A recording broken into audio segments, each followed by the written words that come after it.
राधे राधे सभी को। जैसा कि आप सभी जानते हैं कि मैं लेखपाल की बेस्ट और सिंपल स्ट्रैटेजी के साथ तैयारी कर रही हूँ। तो यहाँ मैं घड़ी में टाइम देखती हूँ, 8 बजने में 2-3 मिनट थे, तो मैं यह बिना टाइम गवाए पढ़ने बैठ जाती हूँ। पढ़ते ही बैठते मेरा सबसे पहला काम था कि मुझे लेखपाल का सिलेबस लिखना था, कहाँ से क्या आता है, कैसे नहीं आता है। किसी भी एग्ज़ाम की जो मेन नींव होती है वो होती है उसका सिलेबस, क्योंकि हम किसी की भी तैयारी करने बैठे तो हम क्या पढ़ें, कैसे पढ़ें, उसके लिए सबसे महत्वपूर्ण होता है उसका सिलेबस निकालना। तो यहाँ मैंने अच्छे से सिलेबस निकाला, लिखा, और लिखते लिखते काफ़ी टाइम हो गया, क्योंकि काफ़ी बड़ा सिलेबस है, 100 मार्क्स का पेपर आता है। तो यहाँ मैंने लिखने के बाद सीधा पढ़ने बैठ गई। मैंने यहाँ लगाई सीधा मैथ्स की क्लास।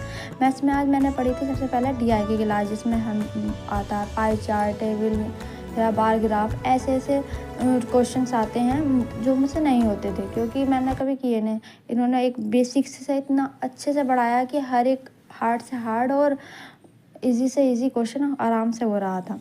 फिर यहाँ मैंने ये मैथ्स की क्लास लेने के बाद लगाई यहाँ पर GS की क्लास, क्योंकि GS भी काफ़ी महत्वपूर्ण भूमिका निभाता है लेखपाल में। तो मैंने यहाँ GS की क्लास लगाई। GS में मैंने पढ़ी थी हिस्ट्री, एंशिएंट हिस्ट्री की शुरुआत की थी सर ने।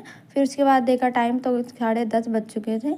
तो यहाँ मैंने अब आपदा प्रबंधन की क्लास लगाई, क्योंकि मुझे काफ़ी क्लासेस लेनी है। मैं बहुत पीछे चल रही हूँ और मेरा टारगेट ये है कि मैं 20 अप्रैल तक पूरा सिलेबस कंप्लीट कर लूँ हर हाल में, जिससे बाद में मैं मॉक टेस्ट लगाऊँ और एनालिसिस करूँ, फिर रिवीजन करूँ।